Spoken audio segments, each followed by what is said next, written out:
गुरु रूप प्यारी सतगुरां दी साजी निवाजी प्यारी साध संगत जी, बड़े भागां वाले जो कि काफ़ी समय तो आप जी सतगुरां दे पावन पवित्र दरबार अंदर निੱਘੀ गोद दा आनंद माण रहे हो। धन धन साहिब श्री गुरु नानक देव महाराज जी दे अवतार दिहाड़े नूं मुख रखदिआं होइआं जो इस समागम रचिया होया, सो सरबत संगत दे सहयोग दे नाल सतगुरां ने कृपा कीती है, सत संगत दा समां बख्शिया। बड़ भागी हर संगत पावै, भागहीन भ्रम चोटां खावै। बिन भागा सत संग न लभै, बिन संगत मैल भरीजै जी। दास तो पहला साडे वड्डे भरा उन्हां पासों आप जी ने धन गुरु नानक देव महाराज जी दा जीवन आप जी सरवण कर रहे सो। उन्हां तो पहला भी होर कई प्यारियां ने सतगुरां दे पावन पवित्र दरबार अंदर हाजरियां भरियां ने। सो समा मिलिया है, 1 घंटे की हाजरी भरनी है, उस तो बाद खिमा दे जाचक हो जाने। सतगुरु धन गुरु नानक देव महाराज इस दुनिया ते आए जगत जलंदे दा उद्धार करन वास्ते। सारी दुनिया दे प्रश्न हन, धन गुरु नानक महाराज उत्तर देण वास्ते है। कोई प्रश्न नहीं है धन गुरु नानक देव महाराज दा। जे हिमालय दे पर्वत विच उत्थे गोष्ठ हुई, सिद्धा ना गोष्ठ हुई, उन्होंने सवाल किए, महाराज ने जवाब दिते। बगदाद की धरती ते महाराज नूं पत्थर मारे गए, किसे भूतना कहा, किसे बताला कहा, दस्तगीर दे नाल बचन विलास होए। महाराज सच्चे पातशाह जी दा उत्तर सी उन्हां दे सवाल सी। धन गुरु नानक महाराज आप नारायण कला धार जग मह परवरियो। ओ रब्बी रूप एक ऐसा अवतार इस दुनिया ते आया है। सतगुरु नानक प्रगटिया, मिट्टी धुंध जग चानण होआ। ज्यों कर सूरज निकलिया, तारे छपे अंधेर पलोआ। एक ऐसा प्रकाश अगम्मी जोत, जिमें आकाश विच रात नूं तारे दिसदे है, चंद्रमा दिसदा है। जदों दिन चढ़दा है वो छिपदे नहीं है, उसी तरह ही जगदे रहिंदे है। पर फिर दिसदे क्यों नहीं है? महाराज कहंदे ज्यों कर सूरज निकलिया, सूरज का प्रकाश इन्ना हुंदा है कि तारियां दा फिर चानण जिहड़ा दिसणों हट जांदा। आखो सतनाम श्री वाहिगुरू। सतगुरु सच्चे पातशाह जी मेहर करदे है, जगत जलंदे दा उद्धार करने वास्ते सतगुरु आए। जिवें भाई साहब बचन सुना रहे सन, बड़ा प्यारा बचन सी। कौडा राक्षस जिउंदे जीवां नूं तेल दे कड़ाही विच तल तल के खांदा सी। समा आया ते मरदाने नूं भी तलन दी वारी आई सी। सतगुरु सच्चे पातशाह जी मेहर करन। धन गुरु नानक देव महाराज राय भोए दी तलवंडी ननकाना साहिब विखे माता तृप्ता जी दी कुखों महता कल्याण दास जी दे घर 1469 ईस्वी नूं सतगुरु सच्चे पातशाह जी दा अवतार दिहाड़ा होया। जिस समय अवतार होया दौलतां दाई कोल सी। अवतार ते होया वो दिन भी अमर हो गया, वो रात भी अमर हो गई। आखो सतनाम श्री वाहिगुरू। जो कि हर साल की तरह आपां वो दिन तिहार मनाउंदे आ रहे हैं, तरींदी दुनिया तक मनाउंदे जाने। सतगुरु धन गुरु नानक देव महाराज सच्चे पातशाह जी बचपन तो ही गुरु सन। ਸਮਝਦੇ ਕੋਈ ਵਿਰਲੇ ਸਨ। ਮਹਿਤਾ ਕਲਿਆਣਦਾਸ ਜੀ ਨਹੀਂ ਸੀ ਸਮਝ ਪਾਏ, ਦੇਰ ਨਾਲ ਸਮਝ ਆਈ। ਵੱਡੀ ਭੈਣ ਸੀ ਬੇਬੇ ਨਾਨਕੀ। ਜਦੋਂ ਦੌਲਤਾਂ ਦਾਈ ਨੇ ਦੱਸਿਆ ਇੱਕ ਅਨੋਖਾ ਪ੍ਰਕਾਸ਼ ਹੋਇਆ ਹੈ, ਸਾਰੇ ਬੱਚੇ ਜਨਮ ਸਮੇਂ ਰੋਂਦੇ ਐ, ਇਹ ਬੱਚਾ ਮੁਸਕਰਾਉਂਦਾ ਹੋਇਆ ਆਇਆ। ਆਖੋ ਸਤਨਾਮ ਸ੍ਰੀ ਵਾਹਿਗੁਰੂ। ਜਦੋਂ ਇਦਾਂ ਦੇ ਇਹ ਕੌਤਕ ਦੱਸੇ ਦੌਲਤਾਂ ਦਾਈ ਨੇ ਤੇ ਉਦਣ ਹੀ ਭਰੋਸਾ ਹੋ ਗਿਆ ਸੀ ਇਹ ਕੋਈ ਆਮ ਬੱਚਾ ਨਹੀਂ ਹੈ, ਮੇਰਾ ਵੀਰ ਇੱਕ ਰੱਬ ਦਾ ਰੂਪ ਹੈ। ਪੰਡਤ ਜੀ ਨੂੰ ਸੱਦਿਆ, ਵੇਖੋ ਬੱਚੇ ਨੇ ਜਨਮ ਲਿਆ, ਕਿਹੋ ਜਿਹੇ ਚੱਕਰ ਚਹਿਨ ਹੋਣਗੇ। ਵਿਖਾਇਆ ਗਿਆ, ਕਹਿੰਦੇ ਇਹ ਕੋਈ ਮਾੜਾ ਮੋਟਾ ਬੱਚਾ ਨਹੀਂ ਹੈ, ਇਹ ਤੇ ਦੀਨ ਦੁਨੀਆ ਦੀ ਰੱਖਿਆ ਕਰਨ ਵਾਲਾ ਹੈ, ਸਹਾਇਤਾ ਕਰਨ ਵਾਲਾ ਹੈ। ਨਾਨਕਿਆਂ ਨੂੰ ਬੜਾ ਚਾਅ ਸੀ। ਨਾਨਕੇ ਕਹਿੰਦੇ ਇਹ ਸਾਡਾ ਪੁੱਤਰ ਹੈ, ਸਾਡਾ ਬੱਚਾ, ਇਹ ਨਾਨਕਿਆਂ ਦਾ। ਤੇ ਨਾਨਕੀ ਕਹਿੰਦੀ ਸੀ ਮੇਰਾ ਵੀਰ ਹੈ। ਤੇ ਨਾਨਕਿਆਂ ਦਾ ਕਰਦਿਆਂ ਕਰਦਿਆਂ ਫਿਰ ਨਾਨਕ ਹੀ ਨਾਮ ਪੱਕ ਗਿਆ। ਹਾਲਾਂਕਿ ਅਲੱਗ-ਅਲੱਗ ਕਥਾਵਾਚਕਾਂ ਨੇ ਇਹਨਾਂ ਦੇ ਧੰਨ ਗੁਰੂ ਨਾਨਕ ਦੇਵ ਮਹਾਰਾਜ ਜੀ ਦੇ ਨਾਮ ਦੇ ਕਈ ਅਰਥ ਕੀਤੇ ਹੈ। ਨੰਨੇ ਤੋਂ ਨੰਨਾ ਸ਼ਬਦ ਹੈ, ਫਿਰ ਕੰਨਾ ਆ ਜਿਹੜਾ ਇੱਕ ਨਾਲ ਜੋੜਦਾ ਹੈ, ਇੱਕ ਓੰਕਾਰ, ਉਹ ਇੱਕ ਨਾਲ ਜੋੜਨ ਵਾਲਾ। ਨੰਨਾ ਨਿਜਾਮਤਾਂ ਵੰਡਣ ਵਾਲਾ, ਨੰਨਾ ਨਈਮ ਫਾਰਸੀ ਦਾ ਸ਼ਬਦ ਹੈ। ਕੱਕਾ ਕਬੀਰ, ਕਬੀਰ ਵੱਡੇ ਨੂੰ ਕਹਿੰਦੇ, ਇਹ ਵੱਡਾ ਡਿੱਗੇ ਨੂੰ ਚੁੱਕਣ ਵਾਲਾ ਹੋਏਗਾ। ਕਈ ਅਰਥ ਬਣਦੇ ਆ। ਇੱਕ ਇੱਕ ਵਿਚਾਰ ਸਾਂਝਾ ਕਰਾਂਗੇ ਤੇ ਬੜਾ ਸਮਾਂ ਲੱਗ ਜਾਣਾ। ਸਤਿਗੁਰੂ ਸੱਚੇ ਪਾਤਸ਼ਾਹ ਜੀ ਨੇ ਆਪ ਜੀ ਨੇ ਬਚਪਨ ਸਰਵਣ ਕਰ ਲਿਆ। ਆਪਾਂ ਥੋੜਾ ਅੱਗੇ ਚੱਲਦੇ। ਸਤਿਗੁਰੂ ਧੰਨ ਗੁਰੂ ਨਾਨਕ ਦੇਵ ਮਹਾਰਾਜ ਜੀ ਨੇ ਪੰਦੇ ਪਾਸੋਂ 3 ਸਾਲ ਪੜ੍ਹਾਈ ਕੀਤੀ, ਬ੍ਰਿਜ ਲਾਲ ਪੰਡਤ ਪਾਸੋਂ 3 ਸਾਲ ਪੜ੍ਹਾਈ ਕੀਤੀ, ਕੁਤਬੁਦੀਨ ਕੋਲੋਂ 3 ਸਾਲ ਪੜ੍ਹਾਈ ਕੀਤੀ। ਸਾਰਿਆਂ ਨੂੰ ਉਲਟਾ ਪੜ੍ਹਾ ਦਿੱਤਾ। ਪੱਟੀ ਉੱਪਰ ਊੜਾ ਲਿਖਿਆ, ਜੋ ਕਿ ਪੜ੍ਹਾਉਣ ਵਾਲਾ ਕਹਿੰਦਾ ਕਿ ਇੱਕ ਅੱਖਰ ਦਾ ਕੋਈ ਅਰਥ ਨਹੀਂ ਹੁੰਦਾ, ਪਰ ਸੱਸੇ ਸ਼ਬਦ ਤੋਂ ਮਹਾਰਾਜ ਫਿਰ ਸੱਸਾ ਲਿਖਦੇ ਐ, ਪੂਰੀ ਪੱਟੀ ਲਿਖ ਦਿੰਦੇ ਆ। ਧੰਨ ਗੁਰੂ ਗ੍ਰੰਥ ਸਾਹਿਬ ਮਹਾਰਾਜ ਵਿੱਚ ਦਰਜ ਹੈ। ਕਈ ਅਰਥ ਨਿਕਲਦੇ ਐ। ਮਹਾਰਾਜ ਉਲਟਾ ਪੜ੍ਹਾਉਂਦੇ ਐ, ਸਾਰੇ ਹੀ ਮੱਥਾ ਟੇਕ ਗਏ। ਬਚਪਨਾਂ ਦੇ ਵਿੱਚ ਆਪਣੇ ਸਾਥੀਆਂ ਨਾਲ ਖੇਡਣਾ ਤੇ ਪਿਆਰਿਓ ਬੜੀਆਂ ਮਹਾਰਾਜ ਜੀ ਨੇ ਲੀਲਾ ਰਚਾਈਆਂ। ਇੱਕ ਉਹ ਵੀ ਸਮਾਂ ਆਇਆ ਜੋ ਖੱਤਰੀ ਧਰਮ ਵਿੱਚ ਜਨੇਊ ਪਹਿਨਣ ਦੀ ਰਸਮ ਸੀ। ਸਮਾਂ ਆਇਆ ਤੇ ਪੰਡਿਤ ਜੀ ਨੇ ਚੌਂਕੇ ਵਿੱਚ ਬਿਠਾ ਲਿਆ ਨਾਨਕ ਜੀ ਨੂੰ। ਕਹਿੰਦੇ ਜਨੇਊ ਪਹਿਨਾਉਣਾ। ਮਹਾਰਾਜ ਕਹਿੰਦੇ ਕੀ ਕਰੇਗਾ? ਕਹਿੰਦੇ ਖੱਤਰੀ ਧਰਮ ਦੀ ਰਸਮ ਚੱਲਦੀ ਆਈ ਹੈ। ਮਹਾਰਾਜ ਕਹਿੰਦੇ ਉਹ ਤੇ ਠੀਕ ਹੈ, ਪਰ ਇਹ ਕਰੇਗਾ ਕੀ? ਕਹਿਣ ਲੱਗੇ ਨਾਨਕ ਤੇਰੀ ਰੱਖਿਆ ਕਰੇਗਾ। ਸਤਿਗੁਰੂ ਕਹਿੰਦੇ ਆ ਕਿਵੇਂ ਰੱਖਿਆ ਕਰੇਗਾ? ਇਹ ਕਦੇ ਪਾਣੀ ਵਿੱਚ ਡੁੱਬੇਗਾ ਤੇ ਨਹੀਂ? ਪੰਡਤ ਕਹਿੰਦਾ ਡੁੱਬ ਜਾਏਗਾ। ਅੱਗ 'ਚ ਸੜੇਗਾ ਤੇ ਨਹੀਂ? ਸੜ ਜਾਏਗਾ। ਇਹਨੂੰ ਕਦੇ ਸਰੀਰ ਦੀ ਮੈਲ ਤੇ ਨਹੀਂ ਲੱਗੇਗੀ? ਲੱਗ ਜਾਏਗੀ। ਇਹ ਕਦੇ ਟੁੱਟੇਗਾ ਤੇ ਨਹੀਂ? ਟੁੱਟ ਜਾਏਗਾ। ਸਤਿਗੁਰੂ ਸੱਚੇ ਪਾਤਸ਼ਾਹ ਕਹਿੰਦੇ ਜਦ ਸਾਰਾ ਕੁਝ ਤੈਨੂੰ ਹੋ ਜਾਂਦਾ ਹੈ ਤੇ ਫਿਰ ਇਹ ਸਾਡੀ ਰੱਖਿਆ ਕਿਵੇਂ ਕਰੇਗਾ? ਪੰਡਤ ਜੀ ਜੇ ਜਨੇਊ ਪਾਉਣਾ ਤਾਂ ਐਸਾ ਜਨੇਊ ਪਾ ਜਿਹੜਾ ਉਸ ਸੱਚੀ ਦਰਗਾਹ ਤੱਕ ਸਾਡੀ ਰੱਖਿਆ ਕਰੇ। ਐਸਾ ਜਨੇਊ ਪਾ ਕਿ ਦਇਆ ਰੂਪੀ ਕਪਾਹ ਹੋਵੇ। ਦਇਆ ਕਪਾਹ ਸੰਤੋਖ ਸੂਤ ਜਤ ਗੰਢੀ 7 ਵੱਟ। ਇਹੋ ਜਨੇਊ ਜੀ ਕਾ ਹਈ ਤਾਂ ਪਾਡੇ ਘੱਟ। ਦਇਆ ਰੂਪੀ ਕਪਾਹ ਹੋਵੇ, ਸੰਤੋਖ ਦਾ ਸੂਤ ਹੋਵੇ, ਜੱਤ ਦੀ ਗੰਢੀ ਤੇ 7 ਦਾ ਵੱਟ ਚਾੜ। ਇਦਾਂ ਦਾ ਜਨੇਊ ਪਾ।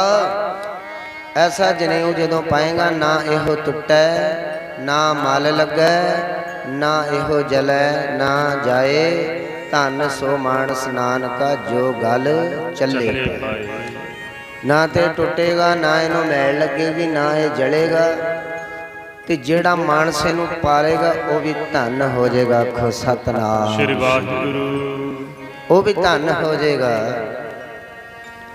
ਜਦੋਂ ਇਦਾਂ ਵਾਰਦਾਤ ਹੋਈ ਤੇ ਪੰਡਤ ਜੀ ਨੇ ਵੀ ਹੱਥ ਜੋੜ ਦਿੱਤੇ, ਮੱਥਾ ਟੇਕ ਦਿੱਤਾ। ਧੰਨ ਗੁਰੂ ਨਾਨਕ ਦੇਵ ਮਹਾਰਾਜ ਸੱਚੇ ਪਾਤਸ਼ਾਹ ਜੀ ਉਦਾਸ ਰਹਿੰਦੇ ਸਨ, ਚੁੱਪ ਚਪੀਤੇ ਰਹਿਣਾ। ਮਹਿਤਾ ਕਲਿਆਣ ਜੀ ਨੇ ਇੱਕ ਦਿਨ ਵੈਦ ਨੂੰ ਸੱਦ ਲਿਆ। ਕਹਿੰਦੇ ਇਹ ਬੜਾ ਚੁੱਪ ਰਹਿੰਦਾ ਹੈ, ਕਿਤੇ ਇਹਨੂੰ ਤਾਪ ਨਾ ਚੜ ਗਿਆ ਹੋ। ਵੈਦ ਬੁਲਾਇਆ, ਵੈਦਗੀ ਪਕੜ ਢੰਡੋਲੇ ਬਾਂਹ, ਭੋਲਾ ਵੈਦ ਨਾ ਜਾਣੇ ਕਰਕ ਕਲੇਜੇ ਮਾਏ। ਪਰ ਉਹ ਭੋਲੇ ਵੈਦ ਨੂੰ ਕੀ ਪਤਾ, ਮਹਾਰਾਜ ਦੀ ਬਾਂਹ ਫੜ ਲਈ, ਨਬਜ ਫੜ ਕੇ ਦੇਖਣ ਲੱਗ ਪਏ। ਸਤਿਗੁਰੂ ਸੱਚੇ ਪਾਤਸ਼ਾਹ ਕਹਿੰਦੇ ਦੱਸ ਮੇਰੇ ਹਿਰਦੇ ਨੂੰ ਕਿਹੜਾ ਰੋਗ ਲੱਗਾ ਹੈ। ਪਰ ਵੈਦ ਨੂੰ ਸਮਝ ਨਹੀਂ ਆਈ। ਵੈਦਾ ਵੈਦ ਸੁਵੈਦ ਤੂੰ ਪਹਿਲਾਂ ਰੋਗ ਪਛਾਣ, ਐਸਾ ਦਾਰੂ ਲੋੜ ਲੋ ਜਿਤ ਬੰਜੈ ਰੋਗਾਂ ਘਾਣ। ਕਹਿੰਦੇ ਕਾਹਦਾ ਵੈਦ ਹੈ? ਵੈਦ ਤੇ ਉਹ ਹੁੰਦਾ ਜਿਹੜਾ ਦੂਰੋਂ ਚਿਹਰੇ ਨੂੰ ਵੇਖ ਕੇ ਦੱਸ ਦੇ ਤੈਨੂੰ ਮਰਜ਼ ਕੀ ਹੈ। ਫਿਰ ਇਦਾਂ ਦਾ ਦਾਰੂ ਦੇ ਦੇ ਜਿਹੜਾ ਸੱਚੀ ਦਰਗਾਹ ਤੱਕ ਉਸ ਰੱਬ ਦਾ ਮਿਲਾਪ ਕਰਾ ਦੇਵੇ। ਆਖੋ ਸਤਨਾਮ ਸ੍ਰੀ ਵਾਹਿਗੁਰੂ। ਛੋਟੀ ਜੀ ਉਮਰ ਵਿੱਚ ਇਦਾਂ ਦੀਆਂ ਵੱਡੀਆਂ ਵੱਡੀਆਂ ਪ੍ਰਮਾਤਮਾ ਦੀਆਂ ਗੱਲਾਂ ਕਰਨੀਆਂ ਹਰ ਇੱਕ ਦੇ ਵੱਸ ਦੀ ਗੱਲ ਨਹੀਂ ਹੈ। ਵੈਦ ਜੀ ਨੇ ਵੀ ਮੱਥਾ ਟੇਕ ਦਿੱਤਾ। ਕਹਿੰਦੇ ਕਲਿਆਣ ਦਾਸ ਜੀ ਨੂੰ ਕੁਝ ਨਹੀਂ ਹੋਇਆ, ਜੋ ਕੁਝ ਇਹਨੂੰ ਹੋਇਆ ਇਹਦਾ ਦਾਰੂ ਮੇਰੇ ਕੋਲ ਨਹੀਂ ਹੈ, ਮੇਰੇ ਕੋਲ ਇਹਦਾ ਇਲਾਜ ਨਹੀਂ ਹੈ।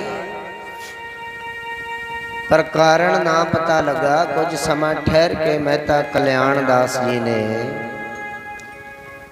ਮੱਝੀਆਂ ਚਾਰਨ ਵਾਸਤੇ ਭੇਜ ਦਿੱਤਾ ਕਿ ਨਾਨਕ ਜੀ ਇਕੱਲੇ ਰਹਿੰਦੇ ਐ, ਚੁੱਪ ਰਹਿੰਦੇ ਐ, ਵਿਹਲੇ ਐ, ਇਹਨਾਂ ਨੂੰ ਕਿਸੇ ਕੰਮੇ ਲਾਇਆ ਜਾਵੇ। ਮੱਝੀਆਂ ਚਾਰਨ ਭੇਜ ਦਿੱਤਾ। ਸਤਿਗੁਰੂ ਸੱਚੇ ਪਾਤਸ਼ਾਹ ਕਵੀ ਲਿਖਦੇ ਨੇ, ਹੇਠਾਂ ਜੰਡ ਦੇ ਸੌਂ ਗਿਆ ਮਾਹੀ ਹੋ ਕੇ ਬੇਪਰਵਾਹ, ਹਰਿਆ ਭਰਿਆ ਖੇਤ ਜੱਟ ਦਾ ਲਿਆ ਮੱਝਾਂ ਨੇ ਖਾ। ਵੇਖ ਉਜੜਿਆ ਖੇਤ ਜੱਟ ਨੇ ਪਾਈ ਹਾਰ ਦੁਹਾਈ, ਖੂਹ ਖਾਤੇ ਵਿੱਚ ਪੈ ਗਈ ਮੇਰੀ ਕੀਤੀ ਹੋਈ ਕਮਾਈ।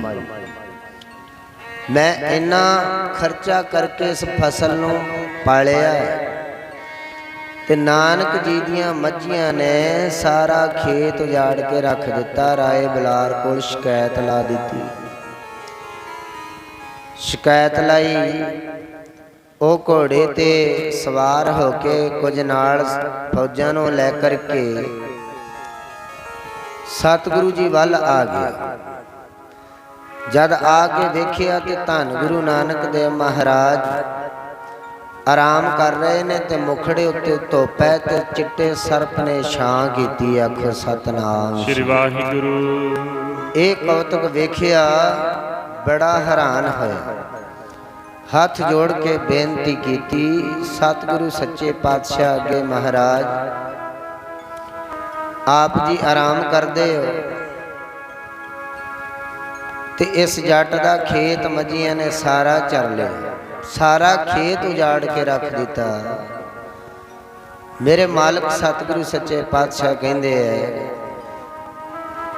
ਚਲੋ ਭਾਈ ਸਾਨੂੰ ਵੀ ਤੇ ਵਿਖਾਓ ਮੱਝੀਆਂ ਨੇ ਕੀ ਨੁਕਸਾਨ ਕੀਤਾ। ਜੇ ਨੁਕਸਾਨ ਹੋਇਆ ਹੈ ਤੇ ਅਸੀਂ ਉਹਦਾ ਹਰਜਾਨਾ ਭਰ ਦਿਆਂਗੇ। ਆਖੋ ਸਤਨਾਮ ਸ੍ਰੀ ਵਾਹਿਗੁਰੂ। ਕਹਿੰਦੇ ਜਦੋਂ ਖੇਤਾਂ ਵੱਲ ਚੱਲ ਪਏ, ਜਾ ਕੇ ਵੇਖਿਆ ਖੇਤ ਉਸੇ ਤਰ੍ਹਾਂ ਹਰੇ ਭਰੇ ਲਹਿਰਾ ਰਹੇ ਸਨ।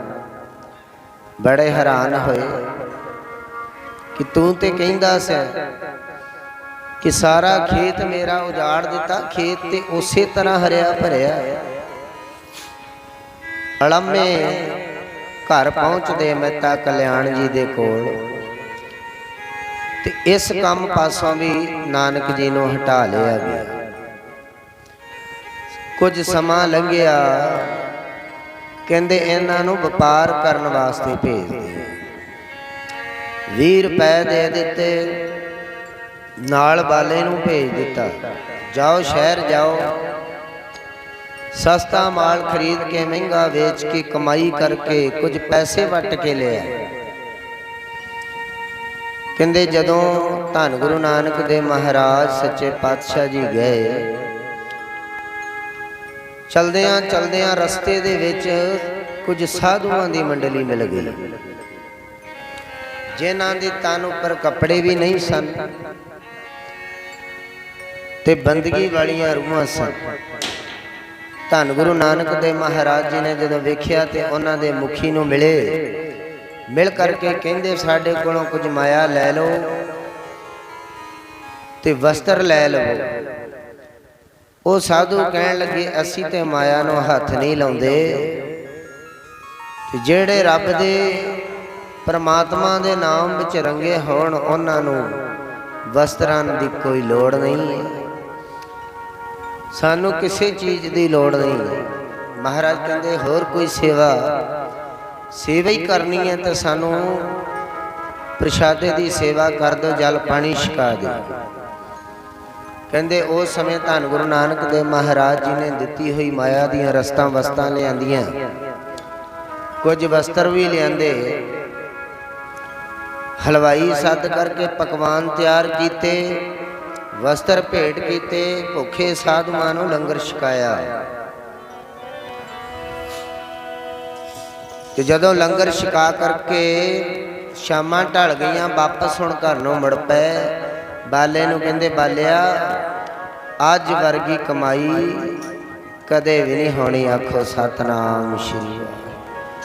ਤੇ ਘਰ ਮਹਿਤਾ ਕਲਿਆਣ ਦਾਸ ਜੀ ਵਿਹੜੇ ਵਿੱਚ ਬੈਠੇ ਵੇਖ ਰਹੇ ਨੇ ਕਿ ਪੁੱਤਰ ਆ ਰਿਹਾ, ਅੱਜ ਚੰਗੀ ਮਾਇਆ ਵੱਟ ਕੇ ਲਿਆਇਆ ਹੋਏਗਾ। ਪੁੱਛਿਆ ਸਤਿਗੁਰੂ ਜੀ ਨੂੰ, ਨਾਨਕ ਜੀ ਕੀ ਕਮਾਈ ਕਰਕੇ ਲਿਆਏ ਹੋ? ਤੇ ਮਹਾਰਾਜ ਤੇ ਕੁਝ ਬੋਲੇ ਨਹੀਂ, ਬਾਲੇ ਵੱਲ ਇਸ਼ਾਰਾ ਕੀਤਾ। ਫਿਰ ਬਾਲਾ ਕਹਿੰਦਾ ਭੁੱਖੇ ਸਾਧੂਆਂ ਨੂੰ ਲੰਗਰ ਛਕਾਇਆ, ਧੰਨ ਗੁਰੂ ਨਾਨਕ ਨੇ ਸਾਧੂਆਂ ਨੂੰ ਲੰਗਰ ਛਕਾਇਆ, ਧੰਨ ਗੁਰੂ ਨਾਨਕ ਨੇ ਭੁੱਖੇ ਸਾਧੂਆਂ ਨੂੰ ਲੰਗਰ ਛਕਾਇਆ, ਧੰਨ ਗੁਰੂ ਨਾਨਕ ਨੇ ਭੁੱਖੇ ਸਾਧੂਆਂ ਨੂੰ ਲੰਗਰ ਛਕਾਇਆ, ਧੰਨ ਗੁਰੂ ਨਾਨਕ ਨੇ ਸਾਧੂਆਂ ਨੂੰ ਲੰਗਰ ਛਕਾਇਆ, ਧੰਨ ਗੁਰੂ ਨਾਨਕ ਨੇ ਭੁੱਖੇ ਸਾਧੂਆਂ ਨੂੰ ਲੰਗਰ ਛਕਾਇਆ, ਧੰਨ ਗੁਰੂ ਨਾਨਕ ਨੇ ਸਾਧੂਆਂ ਨੂੰ ਲੰਗਰ ਛਕਾਇਆ, ਲੰਗਰ ਛਕਾਇਆ ਗੁਰੂ ਨਾਨਕ ਨੇ, ਸਾਧੂਆਂ ਨੂੰ ਲੰਗਰ ਛਕਾਇਆ, ਧੰਨ ਗੁਰੂ ਨਾਨਕ ਨੇ ਭੁੱਖੇ ਸਾਧੂਆਂ ਨੂੰ ਲੰਗਰ ਛਕਾਇਆ, ਧੰਨ ਗੁਰੂ ਨਾਨਕ ਨੇ ਭੁੱਖੇ ਸਾਧੂਆਂ ਨੂੰ ਲੰਗਰ ਛਕਾਇਆ, ਧੰਨ ਗੁਰੂ ਨਾਨਕ ਨੇ ਸਾਧੂਆਂ ਨੂੰ ਲੰਗਰ ਛਕਾਇਆ, ਧੰਨ ਗੁਰੂ ਨਾਨਕ ਨੇ ਸਾਧੂਆਂ ਨੂੰ ਲੰਗਰ ਛਕਾਇਆ, ਧੰਨ ਗੁਰੂ ਨਾਨਕ ਨੇ ਕਹਿੰਦੇ ਉੱਥੇ ਭੁੱਖੇ ਸਾਧੂਆਂ ਨੂੰ ਲੰਗਰ ਛਕਾਤਾ ਨਾਨਕ ਜੀ ਨੇ। ਤੇ ਕਹਿੰਦੇ ਅੱਜ ਜਿੱਡਾ ਵੱਡਾ ਵਪਾਰ ਨਾ ਹੋਇਆ ਤੇ ਨਾ ਕਦੇ ਹੋਣਾ ਹੈ, ਆਖੋ ਸਤਨਾਮ ਸ਼੍ਰੀ ਵਾਹਿਗੁਰੂ। ਐਸਾ 20 ਰੁਪਏ ਦਾ ਲੰਗਰ ਲਾਇਆ, ਅੱਜ ਵੀ ਧੰਨ ਗੁਰੂ ਨਾਨਕ ਦੇਵ ਮਹਾਰਾਜ ਦੇ ਥਾਂ ਥਾਂ ਤੇ ਲੰਗਰ ਚੱਲਦੇ ਐ, ਮੂਲ ਤੇ ਜਮਾ ਹੈ, ਵਿਆਜ ਹੀ ਨਹੀਂ ਮੁੱਕ ਰਿਹਾ, ਆਖੋ ਸਤਨਾਮ ਸ਼੍ਰੀ ਵਾਹਿਗੁਰੂ। ਸਤਿਗੁਰੂ ਸੱਚੇ ਪਾਤਸ਼ਾਹ ਜੀ ਤੇ ਮਹਿਤਾ ਕਲਿਆਣ ਦਾਸ ਜੀ ਨੂੰ ਫਿਰ ਕੁਝ ਨਾਰਾਜ਼ਗੀ ਹੋਈ ਤੇ ਧੰਨ ਗੁਰੂ ਨਾਨਕ ਦੇਵ ਮਹਾਰਾਜ ਜੀ ਦੇ ਇੱਕ ਚਪੇੜ ਮਾਰ ਦਿੱਤੀ ਤੇ ਉਹ ਚਪੇੜ ਦਾ ਦੁੱਖ ਸਭ ਤੋਂ ਜ਼ਿਆਦਾ ਬੇਬੇ ਨਾਨਕੀ ਜੀ ਨੂੰ ਹੋਇਆ। ਪਿਤਾ ਦੀ ਬਾਂਹ ਫੜ ਲਈ,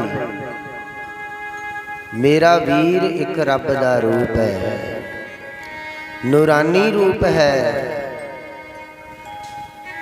ਇਹਦੇ ਕਦੇ ਚਪੇੜ ਨਾ ਮਾਰੇ। ਰਾਏ ਬੁਲਾਰ ਨੇ ਵੀ ਇਸ ਦਾ ਗੁੱਸਾ ਕੀਤਾ ਤੇ ਪਿਆਰਿਓ ਸਤਿਗੁਰੂ ਸੱਚੇ ਪਾਤਸ਼ਾਹ ਜੀ ਅਨੇਕਾਂ ਕੌਤਕ ਕਰਦੇ ਆ ਤੇ ਬੇਬੇ ਨਾਨਕੀ ਜੀ ਸੁਲਤਾਨਪੁਰ ਵਿਆਹੀ ਸੀ ਜੈ ਰਾਮ ਜੀ ਨੂੰ। ਮਹਾਰਾਜ ਕਹਿਣ ਲੱਗੇ ਮਹਿਤਾ ਕਲਿਆਣ ਦਾਸ ਜੀ ਕਿ ਇਹਨਾਂ ਨੂੰ ਤੁਸੀਂ ਆਪਣੇ ਨਾਲ ਹੀ ਲੈ ਜਾਓ, ਇੱਥੇ ਵਿਹਲਾ ਰਹਿੰਦਾ ਹੈ, ਉੱਥੇ ਨਵਾਬ ਖਾਨ ਦਾ ਦੌਲਤਖਾਨਾ ਬਹੁਤ ਵੱਡਾ ਹੈ, ਉੱਥੇ ਇਹਨੂੰ ਕੰਮੇ ਲਾ ਦੇ। ਸਮੇਂ ਅਨੁਸਾਰ ਪਿਆਰੇ ਉਹ ਲੈ ਗਏ, ਮੋਦੀ ਖਾਨੇ ਵਿੱਚ ਕੰਮੇ ਲਾ ਦਿੱਤਾ ਗਿਆ, ਜੋ ਕਿ ਉੱਥੇ ਹੁਣ ਸੌਦਾ ਤੋਲ ਕੇ ਦੇ ਰਹੇ ਨੇ ਤੱਕੜੀ ਵਿੱਚ। ਨਾਲੇ ਤੇ ਸਮਾਨ ਦਿੰਦੇ ਐ ਤੇ ਨਾਲੇ ਮੁਖੋਂ 13 ਬੋਲੀ ਜਾਂਦੇ ਆ। ਆਖੋ ਸਤਨਾਮ ਸ੍ਰੀ ਵਾਹਿਗੁਰੂ। ਸਮਾਨ ਦਿੰਦੇ ਐ ਨਾਲੇ 13 ਬੋਲੀ ਜਾਂਦੇ। ਕਈ ਦਿਨ ਇਸੇ ਤਰ੍ਹਾਂ ਹੀ ਚੱਲਦਾ ਰਿਹਾ, ਨਾ 12 ਨਾ 14, 13 ਰੌਲਾ ਪੈ ਗਿਆ ਕਿ ਨਾਨਕ ਜੀ ਤੇ ਵੱਧ ਘੱਟ ਸਮਾਨ ਤੋਲ ਕੇ ਦੇਈ ਜਾਂਦੇ ਐ, ਇਹਨਾਂ ਦੇ ਮੁਖ ਤੇ 13 ਹੈ। ਨਵਾਬ ਦੇ ਕੋਲ ਸ਼ਿਕਾਇਤ ਪਹੁੰਚ ਗਈ। ਸਮਾਂ ਆਇਆ, ਛਾਪਾ ਮਾਰਿਆ ਗਿਆ ਤੇ ਪਿਆਰਿਓ ਕਹਿੰਦੇ ਨੇ ਉਸ ਸਮੇਂ ਗਿਣਤੀ ਕੀਤੀ ਗਈ, ਗਿਣਿਆ ਗਿਆ ਤੇ ਹਿਸਾਬ ਕਿਤਾਬ ਦੇਖਿਆ ਜਦੋਂ ਸੌਦਾ ਵੀ ਪੂਰਾ ਹੈ ਤੇ ਕਈ ਮੋਹਰਾਂ ਜਿਹੜੀਆਂ ਸਨ ਉਹ ਵੱਧ ਕਰਕੇ ਨਿਕਲੀਆਂ। ਆਖੋ ਸਤਨਾਮ ਸ੍ਰੀ ਵਾਹਿਗੁਰੂ। ਜੋ ਕਿ ਸਾਰੇ ਇਹ ਰੌਲਾ ਪਾ ਦਿੱਤਾ ਕਿ ਮੋਦੀ ਖਾਨੇ ਨੂੰ ਲਟਾ ਦਿੱਤਾ ਹੈ ਨਾਨਕੀ ਦੇ ਵੀਰ ਨੇ। ਪਰ ਉਹ ਧੰਨ ਗੁਰੂ ਨਾਨਕ ਦੇ ਮਹਾਰਾਜ ਸੱਚੇ ਪਾਤਸ਼ਾਹ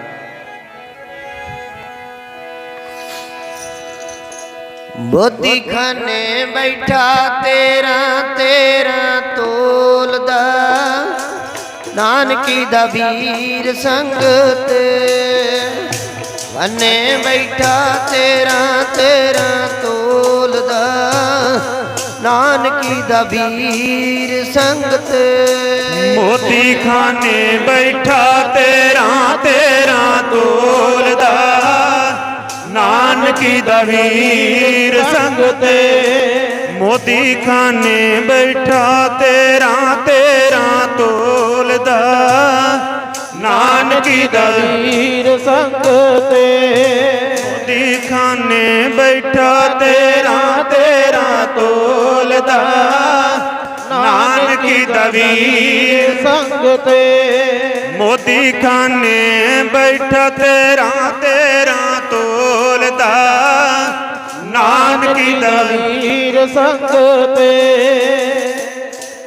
ਮੋਦੀ ਖਾਨੇ ਵਿੱਚ ਬਹਿ ਕਰਕੇ 13 ਤੋਲੀ ਜਾਂਦਾ।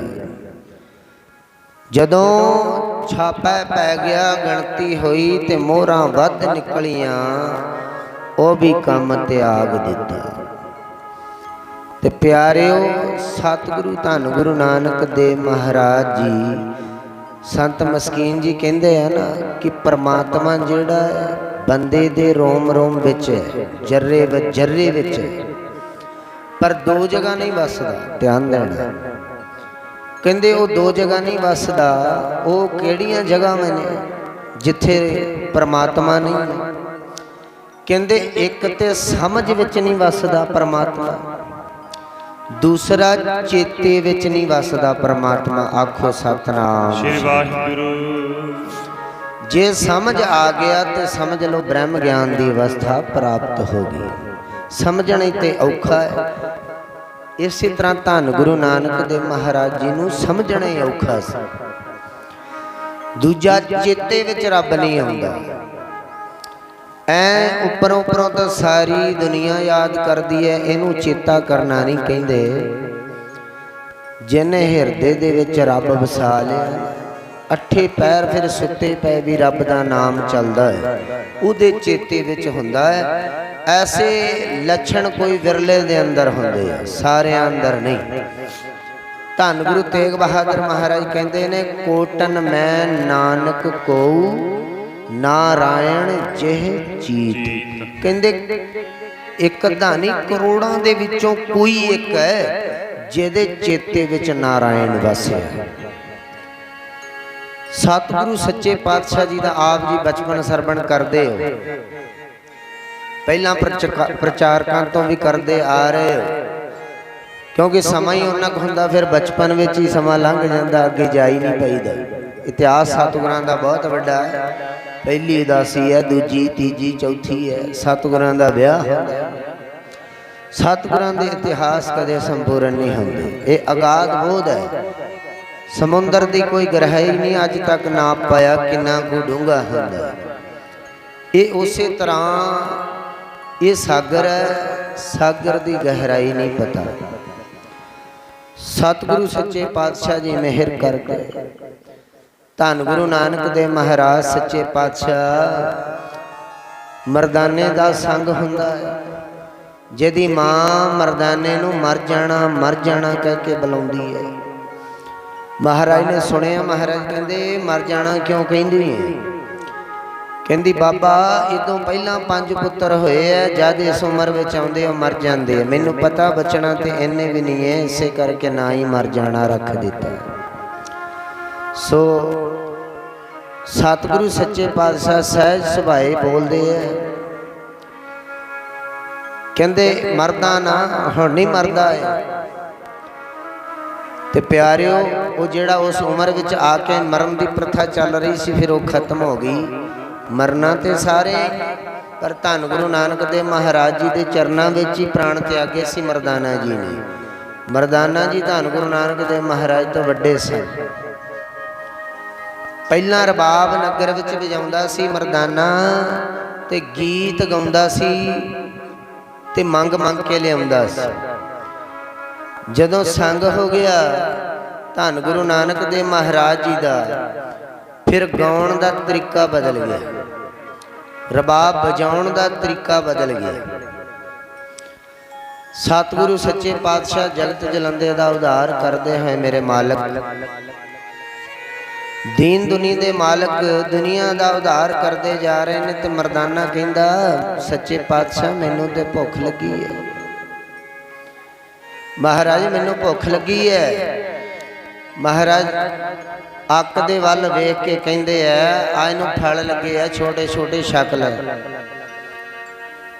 मरदाना बचन मन के अक दे फल तोड़ लेंदा ते छकदा है, बड़े मिठे लगते हैं।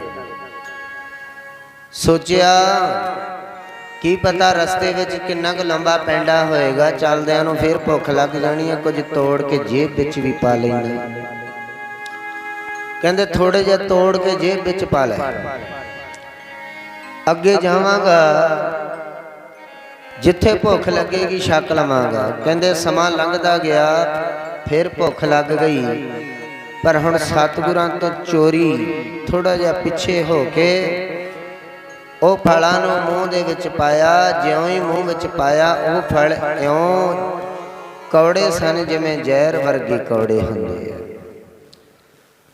ਤੇ ਪਿਆਰਿਓ ਸਤਿਗੁਰੂ ਧੰਨ ਗੁਰੂ ਨਾਨਕ ਦੇਵ ਮਹਾਰਾਜ ਜੀ ਦੇ ਨਾਲ ਬਚਨ ਕਰਦਾ ਹੈ, ਸੱਚੇ ਪਾਤਸ਼ਾਹ ਤੁਹਾਡੇ ਨਾਲ ਰਹਿ ਕੇ ਭੁੱਖ ਬੜੀ ਲੱਗਦੀ ਹੈ, ਕਿਉਂਕਿ ਬਾਲੇ ਦੀ ਤੇ ਭੁੱਖ ਮਹਾਰਾਜ ਨੇ ਪਹਿਲਾਂ ਹੀ ਤ੍ਰਿਪਤ ਕਰ ਦਿੱਤੀ ਸੀ। मरदाने ने जिहड़ी भुख लगती सी उहदी भुख पिछे तो किसी न किसी का भला होया करदा सी, पर मरदाना की जाने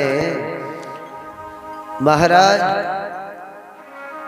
इसे अक दे फल पहला खाधे सन मिठे, हुण कौड़े। महाराज कहंदे हुण तू बचन नहीं ना मन्निया, ਚੋਰੀ ਖਾਦੇ। ਤੇ ਉਸ ਸਮੇਂ ਕਹਿੰਦੇ ਮਰਦਾਨੇ ਨੇ ਫਿਰ ਕੁਝ ਨਾਰਾਜ਼ਗੀ ਕੀਤੀ, ਗੁੱਸਾ ਕੀਤਾ ਕਿ ਸਾਧੂਆਂ ਨਾਲ ਰਹਿ ਕੇ ਤੇ ਭੁੱਖੇ ਹੀ ਰਹਿਣਾ ਪੈਂਦਾ। ਮੈਂ ਤੇ ਚੱਲਿਆ ਘਰ ਨੂੰ, ਮੈਂ ਵਾਪਸ ਜਾ ਰਿਹਾ ਘਰ ਨੂੰ। ਕਹਿੰਦੇ ਗੁੱਸੇ ਹੋ ਕੇ ਘਰ ਨੂੰ ਵਾਪਸ ਆ ਰਿਹਾ।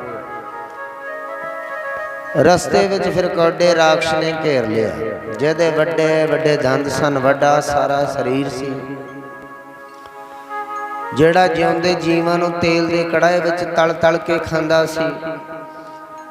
ਉਹਨੇ ਘੇਰ ਲਿਆ ਤੇ ਕਹਿੰਦੇ ਧੰਨ ਗੁਰੂ ਨਾਨਕ ਦੇਵ ਮਹਾਰਾਜ ਦੀ ਫਿਰ ਯਾਦ ਆਈ। ਕਹਿਣ ਲੱਗੇ ਸੱਚੇ ਪਾਤਸ਼ਾਹ ਹੱਥ ਜੋੜ ਲੈ ਮਰਦਾਨੇ ਨੇ, ਮਹਾਰਾਜ ਮੈਨੂੰ ਬਖਸ਼ ਲਓ, ਮੇਰੇ ਤੋਂ ਭੁੱਲ ਹੋ ਗਈ।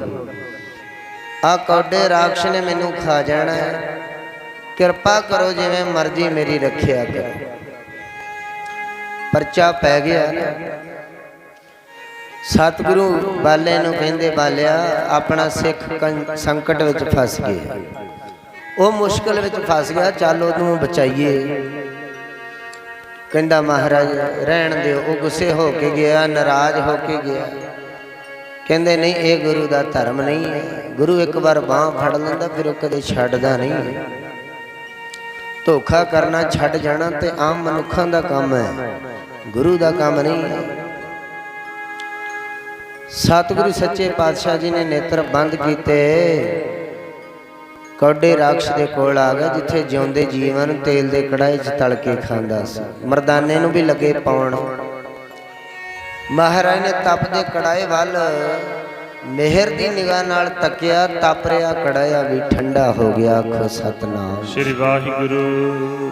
ਜਦੋਂ ਕੜਾਹਾ ਠੰਡਾ ਹੋਇਆ, ਕੌਡੇ ਰਾਖਸ਼ ਨੇ ਵੇਖਿਆ ਕੌਡਾ ਰਾਖਸ਼ ਵੀ ਗੁਰਾਂ ਦੇ ਚਰਨੀ ਪੈ ਗਿਆ ਕਿ ਹੁਣ ਇਸ ਤੋਂ ਵਧੀਆ ਮੌਕਾ ਕਿੱਥੇ ਮਿਲਣਾ ਹੈ। ਮਹਾਰਾਜ ਦੇ ਚਰਨੀ ਪੈ ਗਿਆ, ਸੱਚੇ ਪਾਤਸ਼ਾਹ ਬਖਸ਼ ਲਓ। ਮਹਾਰਾਜ ਨੇ ਬਖਸ਼ ਲਿਆ, ਮਰਦਾਨੇ ਨੂੰ ਵੀ ਬਖਸ਼ਿਆ, ਕੌਡੇ ਰਾਖਸ਼ ਨੂੰ ਵੀ ਬਖਸ਼ਿਆ। ਫਿਰ ਜਿਹੜਾ ਵੱਡੇ ਵੱਡੇ ਦੰਦ ਸਨ, ਵੱਡਾ ਵੱਡਾ ਸਰੀਰ ਸੀ, ਸਾਡੇ ਵਰਗਾ ਹੀ ਬਣ ਗਿਆ, ਸੰਤ ਬਣਾ ਦਿੱਤਾ, ਧਰਮ ਦਾ ਪ੍ਰਚਾਰ ਕਰਨ ਲੱਗ ਪਿਆ। ਜੇ ਸਤਿਗੁਰੂ ਨੇ ਮਿਹਰ ਦੀ ਨਜ਼ਰ ਨਾਲ ਤੱਕਿਆ ਤੇ ਨਦਰੀ ਨਜ਼ਰ ਨੇ ਹਾਲ ਕਰ ਦਿੱਤਾ। ਭੂਮੀਏ ਚੋਰ ਵੱਲ ਤੱਕਿਆ, ਸੱਜਣ ਠੱਗ ਵੱਲ ਤੱਕਿਆ, ਕਰਮੇ ਕੋੜੀ ਵੱਲ ਤੱਕਿਆ, ਉਹਦਾ ਕੋੜ ਦੂਰ ਕਰ ਦਿੱਤਾ। ਸਤਿਗੁਰਾਂ ਨੇ ਬਹੁਤ ਕੁਝ ਕੀਤਾ। ਬਗਦਾਦ ਦੀ ਧਰਤੀ ਤੇ ਗਏ ਸਤਿਗੁਰੂ, ਲੋਕਾਂ ਪੱਥਰ ਮਾਰੇ, ਕਿਸੇ ਭੂਤਨਾ ਕਿਹਾ, ਕਿਸੇ ਬਤਾਲਾ ਕਿਹਾ, ਤੇ ਉੱਥੇ ਦਸਤਗੀਰ ਸੀ। ਦਸਤਗੀਰ ਦੀ ਇਹ ਪ੍ਰਜਾ ਹੈ। ਤੇ ਦਸਤਗੀਰ ਨੇ ਜਦੋਂ ਵੇਖਿਆ, ਦਰਸ਼ਨ ਕੀਤੇ, ਕਹਿਣ ਲੱਗਾ ਮਹਾਰਾਜ ਤੁਸੀਂ ਕੌਣ ਹੋ? ਸਤਿਗੁਰੂ ਸੱਚੇ ਪਾਤਸ਼ਾਹ ਕਹਿੰਦੇ ਸਾਨੂੰ ਤੇ ਅਕਾਲ ਪੁਰਖ ਨੇ ਭੇਜਿਆ ਹੈ। ਅਕਾਲ ਪੁਰਖ ਕੀ ਹੈ? ਮੇਰੇ ਮਨ ਵਿੱਚ ਕੋਈ ਸਵਾਲ ਚੱਲਦੇ ਹੈ, ਮੇਰੇ ਸਵਾਲਾਂ ਦਾ ਜਵਾਬ ਦਿਓ। ਸਤਿਗੁਰੂ ਕਹਿੰਦੇ ਅਸੀਂ ਜਵਾਬ ਦੇਣ ਵਾਸਤੇ ਹੀ ਆਏ ਹਾਂ। 10 ਮਿੰਟ ਦਾ ਸਮਾਂ ਬਚਿਆ। ਕੀ ਸਵਾਲ ਦਸਤਗੀਰ ਨੇ ਕੀਤੇ ਆਪਾਂ ਆਪ ਜੀ ਨਾਲ ਸਾਂਝੇ ਕਰਕੇ ਖਿਮਾ ਦੇ ਜਾਚ ਹੋ ਜਾਓ। ਦਸਤਗੀਰ ਕਹਿਣ ਲੱਗਾ ਮਹਾਰਾਜ ਕੁਝ ਸਵਾਲ ਨੇ ਮੇਰੇ। ਮਹਾਰਾਜ ਕਹਿੰਦੇ ਦੱਸੋ। ਪਹਿਲਾ ਸਵਾਲ ਹੈ, ਇਸ ਕਾਇਨਾਤ, ਇਸ ਪਰਮਾਤਮਾ ਦੇ ਨਾਮ ਤੋਂ ਪਹਿਲਾਂ ਕੀ ਸੀ? ਪਰਮਾਤਮਾ ਦੇ ਨਾਮ ਤੋਂ ਪਹਿਲਾਂ ਕੀ ਸੀ? ਸਤਿਗੁਰੂ ਕਹਿੰਦੇ ਠੀਕ ਹੈ। ਦੂਸਰਾ ਸਵਾਲ, ਦੂਜਾ ਸਵਾਲ ਇਹ ਹੈ ਕਿ ਜੇ ਰੱਬ ਹੈ, ਪਰਮਾਤਮਾ ਹੈ, ਤੇ ਉਹ ਰਹਿੰਦਾ ਕਿੱਥੇ ਹੈ? ਦਿਸਦਾ ਨਹੀਂ ਹੈ, ਕਿੱਥੇ ਰਹਿੰਦਾ ਹੈ? ਮਹਾਰਾਜ ਕਹਿੰਦੇ ਠੀਕ ਹੈ। ਤੀਸਰਾ ਸਵਾਲ ਇਹ ਹੈ, ਜੇ ਰੱਬ ਹੈ, ਜੇ ਉਹ ਖੁਦਾ ਹੈ, ਤੇ ਉਹ ਕਰਦਾ ਕੀ ਹੈ? ਆਖੋ ਸਤਨਾਮ ਸ੍ਰੀ ਵਾਹਿਗੁਰੂ। ਜੇ ਰੱਬ ਹੈ ਤੇ ਉਹ ਕਰਦਾ ਕੀ ਹੈ? ਮਹਾਰਾਜ ਕਹਿੰਦੇ ਤੇਰੇ ਤਿੰਨਾਂ ਸਵਾਲਾਂ ਦਾ ਜਵਾਬ ਦੇਵਾਂਗੇ, ਪਰ ਇੱਕ ਗੱਲ ਧਿਆਨ ਵਿੱਚ ਰੱਖੀ, ਸਵਾਲਾਂ ਦੇ ਜਵਾਬ ਦੇ ਦੇਵਾਂਗੇ। ਸਵਾਲ ਤੇਰੇ ਹੈ, ਜਵਾਬ ਸਾਡੇ ਹੈ। ਤੇ ਸਵਾਲੀ ਬੰਦਾ ਜਿਹੜਾ ਹੁੰਦਾ ਨਾ, ਕਈ ਪ੍ਰਕਾਰ ਦਾ ਹੁੰਦਾ। ਸੁੱਖ ਵਿੱਚ ਕਦੇ ਸਵਾਲ ਨਹੀਂ ਪੈਦਾ ਹੁੰਦਾ, ਸਵਾਲ ਪੈਦਾ ਹੀ ਦੁੱਖ ਵਿੱਚ ਹੁੰਦਾ ਹੈ। ਜੰਮਦਿਆਂ ਨੂੰ ਕੋਈ ਸਵਾਲ ਨਹੀਂ, ਉਹੀ ਮਨੁੱਖ ਜਦੋਂ ਵੱਡਾ ਹੋ ਕੇ ਬਜ਼ੁਰਗ ਬਣਦਾ, ਮਰ ਜਾਂਦਾ, ਸਵਾਲ ਹੀ ਸਵਾਲ। कि रब्बा आ की कर दिता, क्यों खो लिया। जिदन जम्मिया उदन कोई नहीं कहता रब्बा क्यों दे दिता, क्योंकि सुख वेले कोई सवाल नहीं है, दुख वेले सवाल है। तो प्यारिओ, सतगुरां ने बचन किया कि ठीक है सवालों के जवाब देंगे, पर देंगे अपने हिसाब नाल। कहंदे मंजूर है। कहंदे ठीक है जी, सवाल के जवाब देने असीं अपने हिसाब नाल देने हैं, तेनू बचन मनना पएगा। ठीक है महाराज। कहन लगे इउं कर फिर एक मोतियां दा थाल मंगा। हुण राज भाग दे विच कदे मोतियां हीरियां दी कमी नहीं हुंदी, मोतियां दा थाल मंगवा लिया गया। धन गुरु नानक देव महाराज सच्चे पातशाह जी दे अगे लिया के रख दिता। महाराज मोतियां वल तकदे है ते दस्तगीर नूं कहिंदे आ, दस्तगीर तेरा पहला सवाल है कि इस परमात्मा दे नाम तो पहला की है। चल ठीक है, इहदा उत्तर देने आ। इउं कर मोतियां दी गिणती करके दस। दस्तगीर कहन लगा ठीक है। हुण उहने एक मोती चक्या, कहंदा एक, दूसरा चक्या कहंदा दो, तीसरा चक्या कहंदा तीन। महाराज जी ने बांह फड़ ली। दस्तगीर की करी जाना, जरा ध्यान दे नाल पढ़, तू ते गिनती नूं गलत करी जाना। कमाल दी गल, अजे 3 तक पहुंचा, मैं ते अपने वालों कोई गिनती गलत नहीं कीती। ये किवें हो सकदा वे? बड़ा हैरान है। महाराज कोई गलती नहीं है। महाराज कहते नहीं, दाना गिनती कर, तू गलत कर रहा है। कहता ठीक है। हुण दोबारा गिणन लगा, एक मोती चक्या, कहन लगा एक, दूसरा चक्या, कहन लगा दो। धन गुरु नानक देव महाराज जी ने फिर बांह फड़ ली। दस्तगीर तैनू कहा कि ध्यान दे नाल गिनती कर। बड़ा हैरान, कहन लगा महाराज अजे तो मैं 2 ही तक पहुंचा, मैं किते गिनती गलत नहीं कर रहा, सही कर रहा। ते थोड़ा जा काला पै गया। महाराज कहते हैं ना, माया धारी अत अन्ना बोला, शब्द ना सुनाई बारोल झोला। उन्होंने शब्द सुनना चंगा नहीं ना लगता।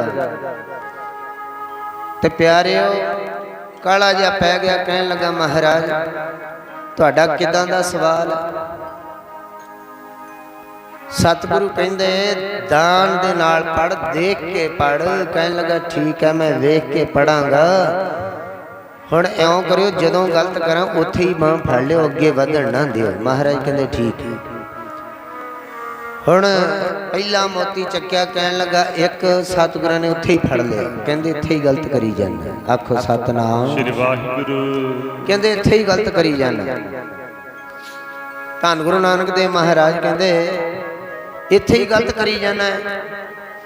कहन लगा महाराज फिर हथ जोड़ ले, तुसीं दस दो किवें गलत करी जाना। कहंदे एक तो पहला की है। कहने लगा महाराज एक तो पहला कुछ भी नहीं है, खाली है, जीरो है, जीरो का कोई महत्व नहीं है। एक तो पहला कुछ नहीं है, खाली है। सतगुरु कहते बस फिर पक्का भरोसा है? कहते हाँ। कहते सतगुरु सच्चे पातशाह समझाते इसे तरह इस परमात्मा के नाम तो पहला इस दुनिया ते कुछ नहीं सी, सब अंधेरा ही सी। ना चंद सी, ना सूरज सी, ना दिन सी, ना रात सी, कुछ नहीं सी। परमात्मा के नाम तो बाद ही सारी उत्पत्ति हुई। तो प्यारे हुण दूसरा सवाल सी कि जे रब है, परमात्मा है, तो रहिंदा किथे? दिसदा नहीं। महाराज कहते हुण तेरा दूसरा सवाल है, तेनों समझाया कि असीं अपने तरीके नाल जवाब देंगे। महाराज मंजूर है। कहते फिर इउं कर, दुध मंगवा। तो जदों दुध का नाम लिया तो दस्तगीर ना मुस्कुराउण लग पिया। उन्हें सोचा कि ये परमात्मा के नाम जपण वाले, ये रब दे भगत ਜਿਹੜੇ भगती करते होंगे ने, प्रशादा पानी बहुत घट छकते हैं। इन्हों दुध नाल ज़्यादा प्यार होंगे, दुध का गप्फा छकते हैं लगता इन्हां नूं भुख लगी है। कोई गल नहीं, इत्थे किहड़ा दुध की कमी है। जिवें दुध चौधरी ने भी एक बार कहता सी ना महाराज नूं, क्योंकि सारा नगर उहदे कोलों दुध खड़दा सी। जदों महाराज का मिलाप होया, महाराज ने उहदा हिस्सा भी दुध का कढ़िया। महाराज कहंदे चौधरी जी आ दुध छक लो। कहण लगा महाराज तुसीं छको, असीं ते छकदे ही रहीदा, क्योंकि खुले गप्फे महाराज ने बख्शे सी। फिर महाराज कहते जे छकते रहने तो लै आ गड़वा फड़, लागे दरिया वगदा जल है, असीं जल छकना। जल लैन गया, जदों गड़वा भरिया तो लैके तुरिया दुध बन गया। फिर जदों भरदा डोल के फिर तुरदा वेखदा वो फिर दुध बन जाता। समझ नहीं आती महाराज वो तो दुध का दरिया वगदा। कहते अच्छा इउं कर, लागे एक छप्पड़ है उत्थों भर लिया। हुण मन में सोचदा छप्पड़ का गंदा पानी छकणगे। महाराज ने तो समझाउणा सी ना। जदों छप्पड़ विचों भरिया लैके तुरिया वो भी दुध बन गया। फिर लैके तुरदा है, डोलदा है, तुरदा है, 2-3 बार इउं कीता वो दुध बन जाता। फिर समझ आ गई कि मैं तो कहना ही महाराज तुसीं छको, असीं ते छकदे ही रहीदा। इत्थे भी गुरु नानक साहब नूं किसी चीज़ का घाटा नहीं, इत्थे ते दुध दे दरिया वगदे। समझ आ गई। तो प्यारिओ सतगुरु जी ने जदों दुध मंगया तो मुस्कुराउण लग पिया। चलो अहलकारां नूं हुक्म दिता तो वह दुध लै आए। दुध लिया करके जदों सतगुरां दे सन्मुख रखिया, महाराज दुध वाल तकी जाते हैं। कुछ समय बाद दस्तगीर नूं कहिंदे दस्तगीर आ दुध विच कुछ है। वो अपने अहलकारां वाल वेखदा कि वेखो कि इहदे विच कोई कख जां कोई कीड़ा तो नहीं पै गया, देखो चंगी तरह दुध विच की है। वो जदों वेखदे उन्हां नूं कुछ नहीं नज़र आउंदा।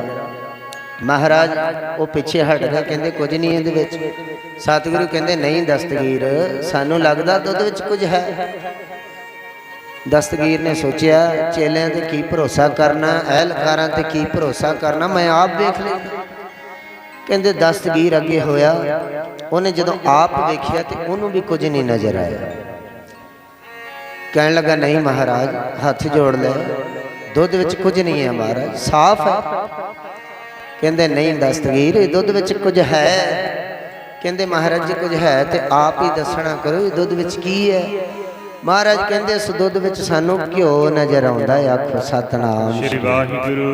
दस घ्यो है या नहीं? कहने लगा महाराज जी ते मनना पेगा, दुध का दही बनता है, दही नूं रिड़किया जाता, मक्खण निकलता, मक्खण नूं गर्म किया जाता, घ्यो बनता है तो दुध की करामात है। सतगुरु कहते हैं इसी तरह परमात्मा का नाम जर्रे जर्रे विच वसदा।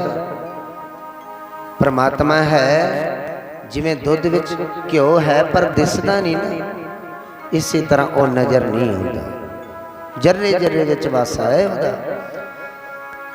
महाराज हुण तीजा सवाल है, शंका बन जानी है, हुण उहनूं भी निवृत्त कर दिओ। 3 मिनट का समा बचिया, खमा दे जाच खो जाने। होर भी रब दे प्यारे पहुंचे ने, उन्हां भी समा हाजरियां भरनियां ने।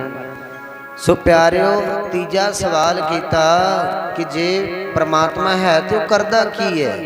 महाराज कहते तेन पहला भी दसिया कि असी अपने तरीके नाल समझावांगे। इउं कर फिर तू जिहड़े संघासन ते बैठा है उत्थों थल्ले उतर के आ। कहते वो दस्तगीर अपने संघासन तो उतर के थले आ गया। महाराज जाके उहदे संघासन ते बह गए। 4-5 मिनट बीत गए, कुछ ना बोले। दस्तगीर फिर बेनती करदा सच्चे पातशाह कृपा करो दसो। महाराज कहते हजे समझिया नहीं? कहते अजे नहीं। सतगुरु सच्चे पातशाह कहते कि वह परमात्मा जिहड़ा है वो यही कुछ करता है कि राज गद्दी ते बैठिया नूं थले ला के रख दिंदा, जिथे मुजरिम खड़ा उत्थे खड़ा कर दिंदा है ते फकीरां नूं राज गद्दी ते बिठा दिंदा। परमात्मा यही कुछ करदा है। आखो सतनाम श्री वाहिगुरु। सो कहण दा भाव है जो चाहे परमात्मा वो कर सकता है, जो ओनू भाउंदा है। रंग सभे नारायण जिते मन भावाई, ਜੋ ਉਹਨੂੰ ਭਾਉਂਦਾ ਹੈ ਉਹ ਪ੍ਰਮਾਤਮਾ ਕਰਦਾ ਹੈ। ਧੰਨ ਗੁਰੂ ਨਾਨਕ ਦੇਵ ਮਹਾਰਾਜ ਜੀ ਦੇ ਬਹੁਤ ਵੱਡਮੁੱਲੇ ਇਤਿਹਾਸ ਨੇ, ਬਹੁਤ ਵੱਡੇ ਇਤਿਹਾਸ ਨੇ। ਸਰਬੱਤ ਸੰਗਤਾਂ ਆਪਾਂ ਸਮਾਂ ਕੱਢ ਕੇ ਆਏ ਆ। ਸਤਿਗੁਰੂ ਜੀ ਮਿਹਰ ਕਰਨ, ਬੋਲਦਿਆਂ ਤੋਂ ਬੇਅੰਤ ਪ੍ਰਕਾਰ ਦੀਆਂ ਭੁੱਲਾਂ ਹੋ ਜਾਇਆ ਕਰਦੀਆਂ। ਸਰਬੱਤ ਸੰਗਤ ਸਤਿਗੁਰੂ ਬਖਸ਼ਣ ਯੋਗ ਹੈ, ਬਖਸ਼ ਲੈਣਾ। ਸਤਿਗੁਰਾਂ ਦੇ ਚਰਨਾਂ ਵਿੱਚ ਅਰਦਾਸ ਕਰਿਓ, ਸੱਚੇ ਪਾਤਸ਼ਾਹ ਤੁਹਾਡੇ ਕੂਕਰਾਂ ਨੂੰ ਕੀਰਤਨ ਕਰਨ ਦੀ ਜਾਚ ਆ ਜਾਵੇ। ਤੁਹਾਡੀਆਂ ਅਸੀਸਾਂ ਹੋਣਗੀਆਂ, ਤੁਹਾਡੀ ਬੇਨਤੀ ਹੋਏਗੀ ਤੇ ਸਾਨੂੰ ਜਾਚ ਆ ਜਾਏਗੀ, ਢੰਗ ਆ ਜਾਏਗਾ। ਨਹੀਂ ਤੇ ਹਜੇ ਸਿੱਖੀ ਜਾਂਦੇ ਆ। ਸਤਿਗੁਰੂ ਜੀ ਮਿਹਰ ਕਰਨ। ਧੰਨਵਾਦ ਹੈ ਇੱਥੋਂ ਦੀ ਕਮੇਟੀ ਦਾ, ਹੋਰ ਵੀ ਪ੍ਰਬੰਧਕ ਪੱਲੀਏ ਦੀ ਕਮੇਟੀ ਵੀ ਪਹੁੰਚੀ ਹੈ। ਸਾਰਿਆਂ ਦਾ ਧੰਨਵਾਦ, ਸਰਬੱਤ ਸੰਗਤ ਦਾ ਧੰਨਵਾਦ, ਕੋਟਾਨ ਕੋਟ ਧੰਨਵਾਦ ਹੈ ਧੰਨ ਗੁਰੂ ਗ੍ਰੰਥ ਸਾਹਿਬ ਮਹਾਰਾਜ ਜੀ ਦਾ। ਤੇ ਧੰਨਵਾਦ ਬਾਬਾ ਝਿਰਮਲ ਸਿੰਘ ਜੀ ਦਾ, ਜਿਨ੍ਹਾਂ ਨੇ ਰੱਬ ਵਰਗੀਆਂ ਸੰਗਤਾਂ ਦੇ ਦਰਸ਼ਨ ਕਰਾਏ ਹੈ। ਸਤਿਗੁਰੂ ਸੱਚੇ ਪਾਤਸ਼ਾਹ ਮਿਹਰ ਕਰਨ। ਆਓ ਧਾਰਨਾ ਪੜ੍ਹ ਕੇ ਆਪਾਂ ਸਮਾਪਤੀ ਕਰ ਦੇਣੀ ਹੈ। ਸਤਿਗੁਰੂ ਕਿਰਪਾ ਕਰਨ। ਆਪਾਂ ਵੀ ਅਰਦਾਸ ਕਰੀਏ, ਸੱਚੇ ਪਾਤਸ਼ਾਹ ਸਾਡੇ ਵੀ ਮਾੜੇ ਕਰਮਾਂ ਨੂੰ ਸਾੜ ਦੇ ਤੇ ਚੰਗੇ ਕਰਮ ਬਣਾ ਦੇ। ਆਪਣੇ ਚਰਨਾਂ ਦੀ ਧੂੜੀ ਬਖਸ਼ ਦੇ, ਕਿਰਪਾ ਕਰ ਦੇ। ਆ ਲੈ ਫੜ ਕਲਮ ਦਵਾਤ ਮੇਰੇ ਬਾਬਾ ਜੀ, ਮੱਥੇ ਵਾਲੀ ਬਿਗੜੀ ਬਣਾ ਮੇਰੇ ਸ਼ਹਿਨਸ਼ਾਹ, ਮੱਥੇ ਵਾਲੀ ਬਿਗੜੀ ਬਣਾ। ਆ ਲੈ ਫੜ ਕਲਮ ਦਵਾਤ ਮੇਰੇ ਬਾਬਾ ਜੀ, ਮੱਥੇ ਵਾਲੀ ਬਿਗੜੀ ਬਣਾ ਮੇਰੇ ਸ਼ਹਿਨਸ਼ਾਹ, ਮੱਥੇ ਵਾਲੀ ਬਿਗੜੀ ਬਣਾ।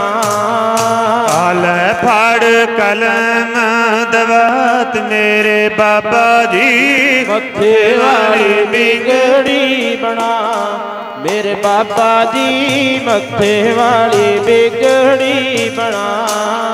ਸਾਨੂੰ ਬੇਸਹਾਰਿਆਂ ਨੂੰ ਡਿੱਗਿਆਂ ਨੂੰ ਬਾਬਾ ਜੀ ਇੱਕ ਵਾਰੀ ਚਰਨੀ ਲਾ ਨੀ ਸੰਗਤ, ਇੱਕ ਵਾਰੀ ਚਰਨੀ ਲਾ। ਸਾਨੂੰ ਬੇਸਹਾਰਿਆਂ ਤੇ ਡਿੱਗੇ ਬਾਬਾ ਜੀ ਇੱਕ ਵਾਰੀ ਚਰਨੀ ਲਾ ਮੇਰੇ ਬਾਬਾ ਜੀ, ਇੱਕ ਵਾਰੀ ਚਰਨੀ ਲਾ। ਬੇਸਹਾਰਿਆਂ ਤੇ ਡਿੱਗਿਆਂ ਨੂੰ ਬਾਬਾ ਜੀ ਇੱਕ ਵਾਰੀ ਚਰਨੀ ਲਾ ਮੇਰੇ ਬਾਬਾ ਜੀ, ਇੱਕ ਵਾਰੀ ਚਰਨੀ ਲਾ। ਆ ਲੈ ਫੜ ਕਲਮ ਦਵਾਤ ਮੇਰੇ ਬਾਬਾ ਜੀ, ਇੱਕ ਵਾਰੀ ਚਰਨੀ ਲਾ ਮੇਰੇ ਸ਼ਹਿਨਸ਼ਾਹ, ਮੱਥੇ ਵਾਲੀ ਬਿਗੜੀ ਬਣਾ। ਆ ਲੈ ਫੜ ਕਲਮ ਦਵਾਤ ਮੇਰੇ ਬਾਬਾ ਜੀ, ਮੱਥੇ ਵਾਲੀ ਬਿਗੜੀ ਬਣਾ ਮੇਰੇ ਬਾਬਾ ਜੀ, ਮੱਥੇ ਵਾਲੀ ਬਿਗੜੀ ਬਣਾ।